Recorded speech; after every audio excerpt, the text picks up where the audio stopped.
요한복음 1장 43절에서 51절까지의 말씀입니다.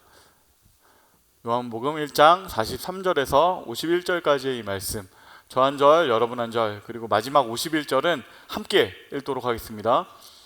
이튿날 예수께서 갈릴리로 나가려 하시다가 빌립을 만나 이르시되 나를 따르라 하시니, 빌립은 안드레와 베드로와 한 동네 벳세다 사람이라. 빌립이 나다나엘을 찾아 이르되 모세가 율법에 기록하였고 여러 선지자가 기록한 그 일을 우리가 만났으니 요셉의 아들 나사렛 예수니라. 나다니엘이 이르되 나사렛에서 무슨 선한 것이 날 수 있느냐. 빌립이 이르되 와서 보라 하니라.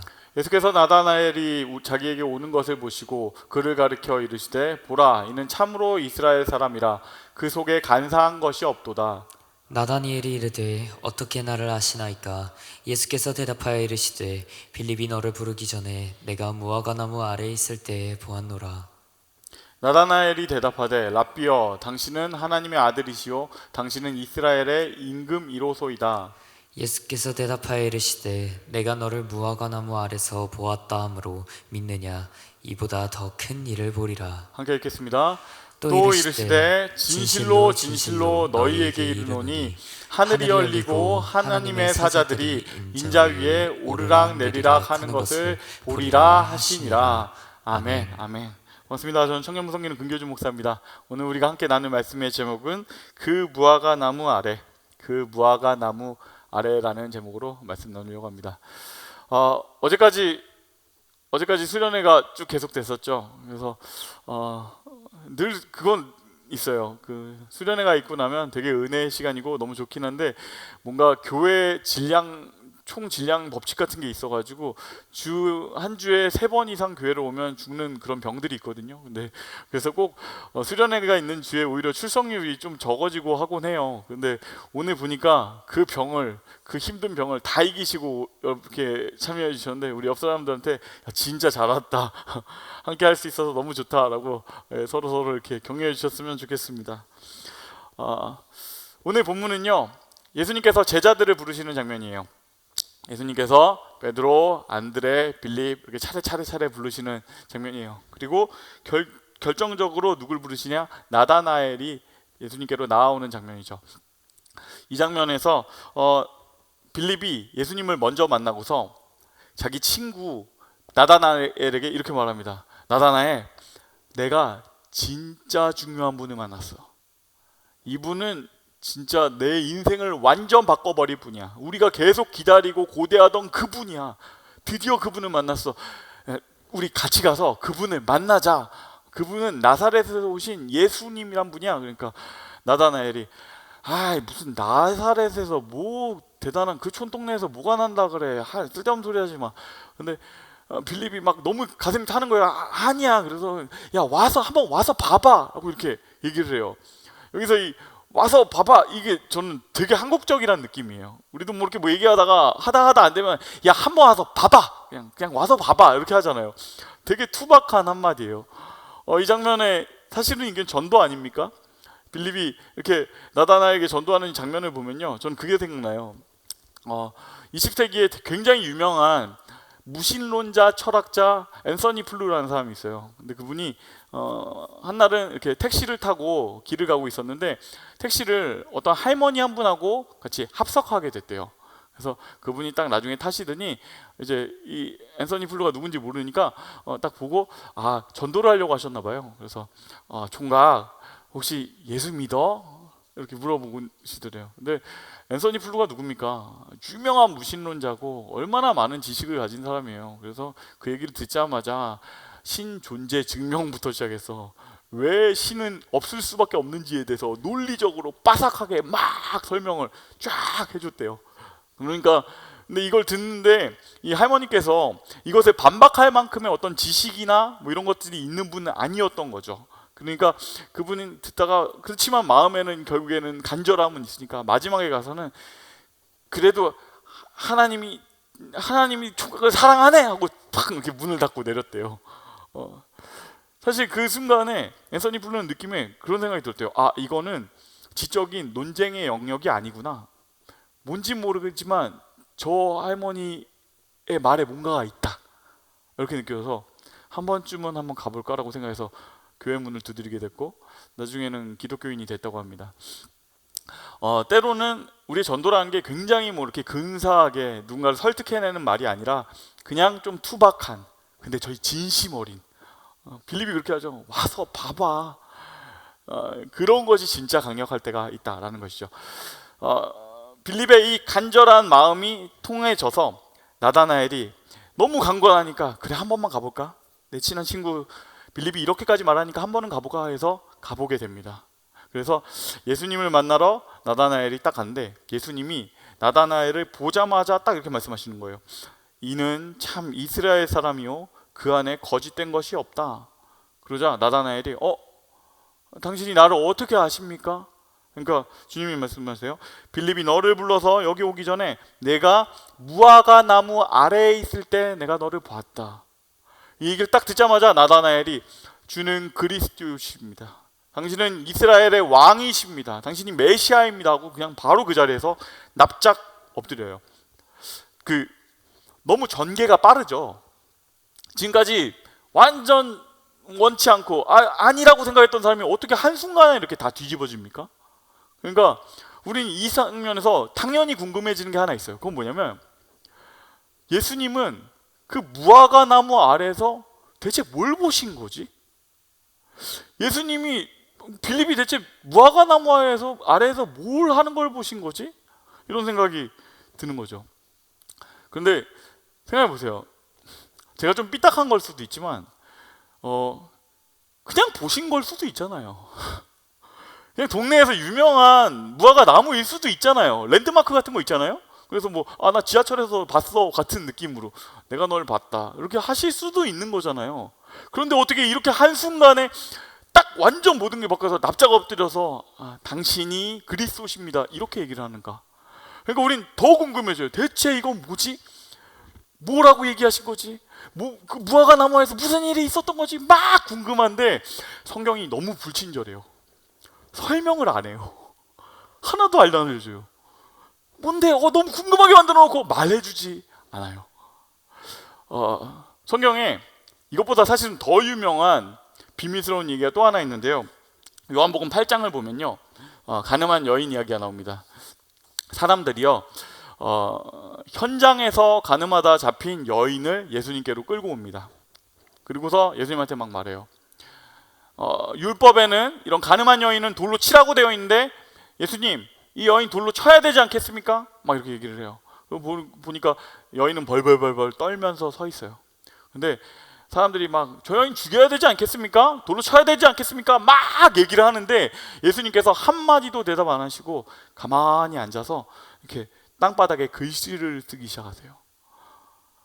그리고 계속 사람들이 뭐라고 해도 대답 안 하시고 계속 쳐야 되는 거 아닙니까? 쳐야 돼. 그러니까 갑자기 일어나셔서 너희 중에 죄 없는 자가 먼저 돌로 치라. 그런 다음에 아무 말씀 안 하시고 또 다시 앉아서 계속 글씨를 쓰세요. 땅에다가. 그런데 그 글씨를 계속 쓰시는 와중에 한 명씩 사람들이 바깥으로 나갑니다. 그런 다음에 결국에는 그 자리에 모여있던 모든 사람이 다 나가고 예수님과 그 가늠했던 여인 이 둘만 남아요. 그리고 예수님이 여인에게 말합니다. 너를 정죄하던 사람들이 다 어디에 있어? 없습니다. 나도 너를 정죄하지 않으냐노니 다시 돌아가서 죄를 짓지 마라. 그렇게 구원해 주시는 이야기가 있어요. 여러분, 여기에서 궁금한 건 뭘까요? 예수님은 땅에 뭐라고 쓰셨을까? 예수님 땅에다 뭐라고 쓰신 거지? 너무 궁금하잖아요. 여기에 대해서 많은 신학자들이 추측을 해요. 아마도 앞에 정황상을 보면 그 자리에 모여있는 사람들의 죄를 바닥에 적기 시작하신 것 같다 라고 추측하는 사람도 있고요. 또 어떤 사람들은요, 아마 그 자리에 모여있던 남자들의 좀 음험한 마음, 나쁜 마음들을 그곳에서 드러내셨다라고 추측하기도 해요. 여러 학자들이 여러 가지 방식으로 그걸 장면을 설명하려고 합니다. 그런데 사실은 다 추측이에요. 진실이 뭔지 우리는 알지 못해요. 결국에 그 진실은 그 예수님과 여인 그 둘만 아는 것이죠. 여러분도 궁금하지 않으세요? 나다나엘의 무화과나무 그 아래가 대체 뭔데? 땅에 쓰신 글씨가 뭘까? 궁금해 해봐야 소용이 없어요. 그거는 결국에 나다나엘과 주님, 그리고 여인과 주님만의 비밀이에요. 이건 굉장히 아이러니한 것이죠. 주님께서는요, 이 정말 프라이빗한 사건을 영원한 책, 온 우주가, 온 세상이 함께 읽어야 되는 그 책, 그 영원한 책에다가 기록해 두신 것이에요. 여인과 나만, 그리고 나다나엘과 나만 아는 이야기들을 적어 놓으셨다. 영원히 해답은 그들만 알 것입니다. 여러분에게도 그런 경험 있으세요? 주님과 나만 아는 이야기. 다른 사람은 전혀 모르지만 주님과 나는 아는 그 이야기. 딱 듣자마자 그 장면이 떠오르는 그 하나의 대사, 한 가지 장면. 주님께서 이 이상한 일, 나다나엘과 주님만 아는 비밀, 그리고 여인과의 비밀, 그 비밀들을 이 영원한 책에다 기록해 놓으신 이유는요, 어쩌면 우리와도 그런 비밀을 함께 나누었으면 좋겠다. 너도 나와 그런 너와 나만 아는 이야기를 만들어 갔으면 좋겠다라는 하나의 초대인 것입니다. 성경엔 그런 얘기들이 가득하거든요. 제가 그런 이야기를 하나 아는 게 있는데, 제가 진짜 되게 좋아하는 목사님 한 분이 계세요. 청년 사역 너무 잘하시는 분인데, 그분이 한날은 그랬대요. 설교를 딱 끝나자마자 직감했대요. 오늘 설교 망했다. 오늘 설교 완전 죽을 썼구나 라는 걸 딱 느꼈대요. 막 사람들이 와가지고 이제 목사님 은혜 받았어요, 오늘 말씀 좋았어요 막 얘기하지만 위로가 되잖아요. 우리 다 알거든요. 잘했을 때는 잘 알지 못해요. 근데 못한 건 확실히 알아요. 설교자는 본능적으로 알 수 있어요. 오늘 설교 망했구나. 그렇게 설교 완전 폭망한 날은요, 목사들은 보통 행동이 두 가지 패턴으로 나눠지는데, 첫 번째 패턴은 뭐냐면 막 더 열심히 하는 거예요. 이후에 있는 막 기도에 그래서 막 주여 주여 막 5창하자, 주여 10창하자 막 이렇게 할 수도 있고, 아니면 그 뒤에 이어지는 회의 같은 데서 막 아이디어를 더 내고 막 더 많은 얘기들을 막 하고 뭐 이런 식으로 할 수도 있어요. 그런데 또 한 가지 방법은요, 그냥 집에 가는 거예요. 그럴 때는 뭘 하려고 들지 않고 도망가야겠다, 도망가는 경우가 있어요. 그날 그 목사님께서는요, 후자였대요.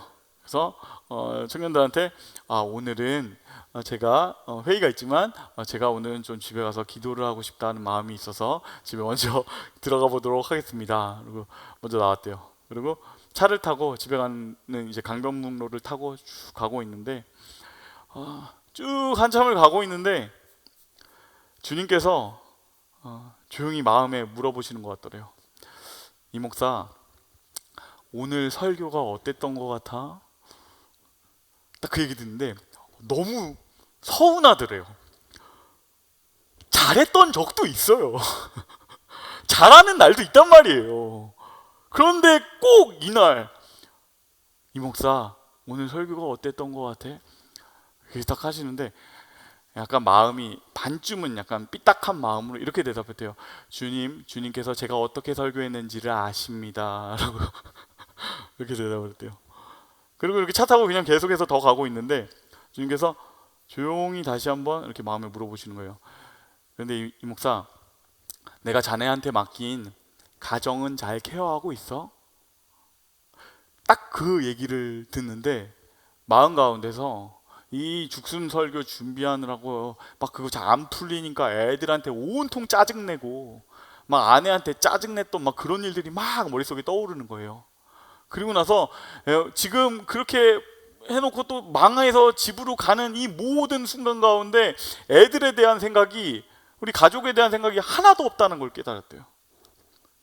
근데 그 순간에 갑자기 마음에 확 너무 다 무너지는 기분이었대요. 여러분, 목사에게 있어서 가정과 사역, 이 두 개가 사실은 인생의 거의 전부 아닙니까? 그날은 마치 내 인생의 제일 중요한 기둥 두 개가 다 무너져 버린 것 같은 기분이었대요. 그리고 딱 그 마음이 딱 들고 완전 절망감이 드니까 가던 차를 딱 갓길에 세우고 기도하기 시작했어요. 주님, 제가 다 망쳤습니다. 잘 못하고 있습니다. 사역도 그렇고 가정도 그렇고 제가 다 망쳤습니다. 엉엉엉 펑펑 울면서 기도를 하고 있는데 나중에 주님이 조용히 다시 한번 이렇게 말씀하시더래요. 잘하려다 그랬지. 잘하려다 그랬지 뭐. 다음엔 같이 잘하자. 그 얘기를 듣는데 더 막 정말 개처럼 우는 그날 그 갓길에서 정말 1시간을 펑펑 울면서 막 감사하기도 하고 막 죄송하기도 한 막 그런 기도회, 혼자만의 기도회를 했대요. 그러면서 진짜 이 주님하고 잘해보고 싶다, 주님하고 같이 한번 잘해보고 싶다, 그 마음이 들었다고 합니다. 만약에 그 목사님한테 주님께서 이 목사 그때 그 고속도로 강변북로 갓길 기억나? 라고 하신다면 다른 사람은 아무도 모르겠지만 그 순간에 그 목사님은 눈물이 팡 터질 거예요. 주님 그날 기억하죠. 당연히 기억하죠. 주님 당연히 그날 나에게 찾아오셨던 그날 내가 어떻게 기억 못하겠습니까? 여러분, 오늘 본문은 우리를 그 자리로 초대합니다. 하나님과 나만 아는 그 자리, 하나님과 나만 아는 그 비밀. 저는 너무 간절해요. 주님께서 나와만 공유하시는 그 이야기가 내가 꼭 가지고 싶습니다. 그 장면을 얘기하자마자 울컥해지는 그 장면, 그 순간 꼭 가지고 싶습니다. 계속해서 누리고 싶습니다. 그 마음이 생겨요. 이 간증, 이 삶의 비밀들이 얼마나 우리의 삶을 촉촉하게 만들어주고 풍성하게 만들어주는지 모릅니다. 그 이야기가 꼭 붙잡으시는 저 여러분이 되셨으면 좋겠어요. 그런데 그 이야기는요, 그 한순간으로 끝나는 것이 아닙니다. 나다나엘 사도에게 주님께서 말씀하시는데요, 50절, 51절 말씀입니다. 우리 함께 읽겠습니다. 예수께서 대답하여 이르시되 내가 너를 무화과 나무 아래서 보았다 하므로 믿느냐? 이보다 더 큰 일을 보리라. 또 이르시되 진실로 진실로 너희에게 이르노니 하늘이 열리고 하나님의 사자들이 인자 위에 오르락내리락 하는 것을 보리라 하시니라. 아멘. 주님께서 말씀하시죠. 무화과 나무, 이 작은 비밀에서 시작된 이야기는 더 위대한 이야기로 이어질 거야. 네가 상상도 못했던 이야기로 이어질 거야. 최고는 아직 오지 않았다. 더 멋진 것들이 뒤에 기다리고 있다. 이렇게 말씀하시니까 저는 너무너무 궁금해요. 그 이후에 나다나엘의 인생은 어땠을까요? 사도 나다나엘은 얼마나 위대한 특별한 일을 했을까? 너무 궁금해요. 여러분도 궁금하지 않으세요? 그래서 그 뒤에 어떤 일이 있었는지를 우리가 찾아보게 되는데, 놀랍게도 나다나엘은요 이후에 하나도 등장하지 않습니다. 요한복음 21장 2절에 딱 한 절 이렇게 기록되어 있을 뿐입니다. 뭐라고 기록되어 있냐면 그냥 저게 다예요. 시몬 베드로와 디두모라 하는 도마와 갈릴리 가나 사람 나다나엘과. 그러고 나서 그가 무슨 일을 했는지가 하나도 기록되지 않아요. 그러면 이게 뭐야? 그럼 그는 그 이후에 뭐 위대한 일을 한 게 하나도 없나? 그냥 그렇게 거기서 멈춰고 끝났나? 라고 생각할 수도 있겠죠. 그런데요, 많은 신학자들의 고민과 여러 가지 끝에 그래도 그렇지 않다라는 사실에 거의 결론에 도달했습니다. 지금부터는 뭐 신학자들이 하는 일들인데요, 그냥 한번 흥미롭게 들어보세요. 신학자들은 이 요한복음이 아니라 마태, 마가, 누가에 보면 사도 명단들이거든요. 거기에 나오는 바돌로메 사도가 아마도 나다나엘 사도였을 거라고 추측합니다. 이것은 거의 대부분의 합치된 의견이에요. 그렇게 우리가 추측하게 되는 단서는 두 가지가 있는데요. 첫 번째로는요, 그 복음서에 나올 때 그 사도들의 명단이 늘 똑같거든요. 비슷비슷한 구조로 돼 있어요. 그게 어떻게 돼 있냐면 베드로, 안드레, 뭐 요한, 야고보 뭐 이런 식으로 이렇게 둘씩 묶어져서 돼 있어요. 아마 이렇게 되는 이유는요, 예수님께서 전도를 보내실 때 2명을 2인 1조로 해서 보내시거든요. 그러니까 그렇게 딱 제일 친한 두 사람이 묶여서 가는 것이죠. 그런데 여러분, 빌립 사도는 늘 바돌로메 사도하고 같이 묶여 있어요. 여러분 아시죠? 나다나엘을 전도했던 사람 제일 친한 친구는 누구죠? 빌립이죠. 그러니까 여기에서 이 바돌로메 사도가 나다나엘이 아닐까? 라는 추측을 할 수 있게 되고요. 그리고 두 번째로는 바돌로메라는 이름은요, 본명이라기보다는 이건 부칭이라고 하는데 아버지의 이름을 따서 부르는 하나의 별칭 같은 거예요. 뭐냐면 바돌로메는 돌메의 아들, 바돌로메, 그러니까 돌메의 아들 뭐 이런 뜻이에요. 그러니까 그의 실명은 따로 있다는 것이죠. 그래서 이런 것들 여러 가지 추측해 보면서 신학자들은 뭐라고 생각하냐면 바돌로메 사도가 바로 나다나엘이었구나 라는 확신을 합니다. 그리고 바돌로메 사도의 이야기는요, 거기서 끝나지 않습니다. 사실은 나다나엘의 이야기죠. 유세비우스의 교회사 5권에는 이렇게 적혀져 있습니다. 사도 바돌로메는 인도의 복음을 전하러 왔고 그곳 사람에게 히브리어로 기록된 마태의 복음을 전해 주었다. 여러 교회의 전승들이 기록해 줬습니다. 나다나엘 사도는 결국은 인도에 가서 복음을 전하고 그곳에 많은 사람들을 회심시키다가 그곳에서 순교했다. 아무도 알지 못하는 땅에 찾아가서 그들을 만나고 아무도 알지 못하던 사람들을 알게 되고 그리고 그들을 회심시키는 장면을 보게 된 사도 나다나엘. 수억 명의 인도인에게 첫 번째로 복음을 전하게 된 사도 나다나엘. 어쩌면 우리 모두가 이 나다나엘 사도에게 일정 부분은 빚을 지고 있는 셈입니다. 나다나엘 사도가 그 이후에 얼마나 위대한 이야기를 써내려 갔는가가 이제 드러나는 것이죠. 그런데 그 위대하고 놀라운 이야기, 그 시작은요, 결국에는 무화과 나무 아래에서의 그 이야기, 그날 주님과 그만하는 작은 비밀 하나, 거기서부터 출발합니다. 말씀을 맺겠습니다. 여러분, 주님과 나만 아는 비밀, 그 장면을 얘기하면 나도 모르게 눈물이 날 것 같은 그 한 순간, 여러분에게 그런 것들이 있으세요? 혹시 그런 경험이 언제 있으셨나요? 혹시 그게 몇 년 전은 아닙니까? 몇 달 전은 아닙니까? 예전에 기억조차 나지 않는 옛날에 그거를 더듬더듬 하면서 있으신 건 아닙니까? 오늘 주님께서 초대하십니다. 누구누구야, 나는 오늘 너와 함께 대화하고 싶다. 누구누구야, 나는 너를 오늘 무화과 나무 아래로 초대한다. 너와 나만 아는 비밀스러운 이야기, 남들에게 말하지 못했지만 나와 이야기하고 싶은 그 이야기, 나와 얘기하지 않겠니? 그 무화과 나무 아래로 함께 가는, 그래서 주님과 나만 아는 그 비밀을 만들어 가시는 저와 여러분이 되시기를 주님의 이름으로 축복합니다.